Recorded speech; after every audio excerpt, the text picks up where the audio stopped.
Hello బుజ్జి చిన్నారులందరికీ ఈరోజు ఇంకో మంచి కథ చెప్తాను. ఒక చెరువు ఒడ్డున ఒక పెద్ద కొంగ ప్రతిరోజు వెళ్ళి కళ్ళు మూసుకుని ఒక కాలు మీద నిలబడి తపస్సు చేసుకుంటూ ఉండేదిట. అది గమనించిన చెరువులో ఉన్న చేపలన్నీ ఈ కొంగ చాలా మంచిది, ప్రతిరోజు ఈ నది దగ్గరికి వచ్చి తపస్సు చేసుకుంటోంది, ఇక్కడికి వచ్చిందే కానీ ఒక్క చేపని కూడా చంపి తినటం లేదు, అంచేత ఇది బహుశా చాలా మంచి కొంగ అయ్యి ఉంటుంది అనుకుని ప్రతిరోజు కొన్ని కొన్ని కొన్ని గుంపులుగా చేపలన్నీ వచ్చి కొంగని సమీపించి కొంగగారు మీరు మాకు మంచి విషయాల గురించి చెప్పాలి, మేము మిమ్మల్ని చాలా నమ్ముతున్నాం, ఎందుకంటే మీరు రోజు వచ్చి ఇక్కడ తపస్సు చేసుకుంటున్నారు, మిమ్మల్ని చూసాం కాబట్టి మీ మీద మాకు బాగా నమ్మకం కలిగింది అని అడిగేట. దానికి కొంగ చాలా సంతోషించి, ఓ తప్పకుండా, నేను ఒక కొండ మీద చెట్టు కింద కూర్చుని తపస్సు చేస్తుంటే ఒక సాధువు కనపడి, మీరు ప్రతిరోజు ఆ చెరువు దగ్గరికి వెళ్ళి అక్కడున్న చేపలన్నీ చాలా మంచివి, వాటికి అన్నీ భక్తి ఎక్కువ, అంచేత ఆ చేపల్ని పట్టి ఇక్కడికి తీసుకొస్తే వాళ్ళకి నేను నీతి కథలు ఆత్మబోధ అన్నీ చేస్తాను అని చెప్పిందిట. ఆ మాటలు విన్న చేపలు అని చెప్పిందిట. అంచేత అప్పటి నుండి నేను ఇక్కడికి వచ్చి ఎవరు నా దగ్గరకు వచ్చి సహాయం అడిగితే వాళ్ళకి చేద్దాం, వాళ్ళని ఆ సాధువు దగ్గరికి తీసుకెళ్దామని ఎదురు చూస్తున్నాను. ఇన్నాళ్ళకి మీరు నన్ను నమ్మి నా దగ్గరికి వచ్చారు, సరే అయితే మీరెవరొస్తానంటే వాళ్ళని నేను మరి ఎలా తీసుకెళ్ళగలను, ముక్కుతో కరిచి తీసుకెళ్తాను అని చెప్పిందిట. ఓ సరే, దానికే ఉంది, మీరెంతో పుణ్యం కట్టుకోండి, మాకు ఆ సాధువుని చూడాలనుంది, మేము కూడా అక్కడికి వచ్చి మంచి విషయాలు నేర్చుకుంటాం అని చెప్పాయట. అలా గుంపులుగా చేపలు రావడం, కొంగ వాటిని తన నోటికి పట్టినన్ని పట్టుకెళ్ళడం, శుభ్రంగా కొండరాయి మీద కూర్చుని శుభ్రంగా ప్రతిరోజు కడుపు నిండా వాటిని చంపి తినేయడం మొదలుపెట్టింట. అలా చెరువులో చేపలన్నీ అయిపోతున్నాయట.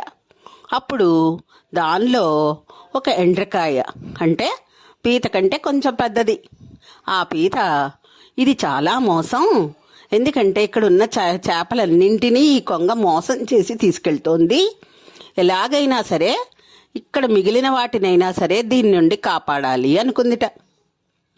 అనుకుని ఆ రోజు కొంగ దగ్గరికి వచ్చి, కొంగగారు నేను కూడా ఆ సాధువుని చూడాలనుకుంటున్నాను, చేపలనైతే రోజు కొన్ని పట్టుకెళ్తున్నారు మీరు, మరి నేను కొంచెం బరువుగా ఉంటాను కాబట్టి నన్ను మీరు ఎలా తీసుకెళ్ళగలరు అని అడిగిందిట.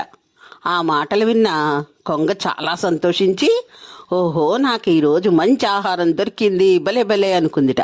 అనుకుని వెంటనే ఆ ఎండ్రకాయను నువ్వు నెమ్మదిగా గట్టిగా కాకుండా నా మెడ చుట్టూ చెయ్యి వేసి వెళ్ళాడు, అప్పుడు కొన్ని చేపల్ని నేను అక్కడికి తీసుకెళ్తాను, ఈరోజు మీ అందరికీ ఆత్మబోధ జరుగుతుంది, సాధువు చెప్పిన మంచి విషయాలు మీరు విందురు గాని అని చెప్పిందిట.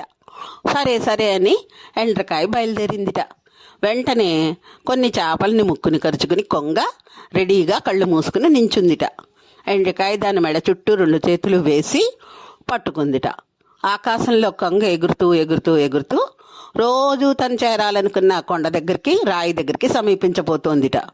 ఓహో, ఇది చాలా మోసం చేస్తోంది. ఎన్నో అక్కడి నుంచి పైనుంచి చూసిందిట. ఆ రాయి మీద బోళ్ళు చేపల కళేబరాలు అవన్నీ ముక్కలు అన్నీ కనపడ్డాయట. ఇది ఇన్నాళ్ళ నుంచి చెరువులో ఉన్న చేపలనన్నీ చక్కగా భుజిస్తోంది, నేను అనుకున్న నా అనుమానం నిజమైంది, అంచేత దీనికి ఎలాగైనా బుద్ధి చెప్పాలి, మోసాన్ని మోసంతోనే జయించాలి అనుకుని ఏం చేసిందిట, మీరు రాయి మీద దించే ముందు నేను ఒక్కసారి మిమ్మల్ని గట్టిగా పట్టుకోవచ్చా అని అడిగిందిట.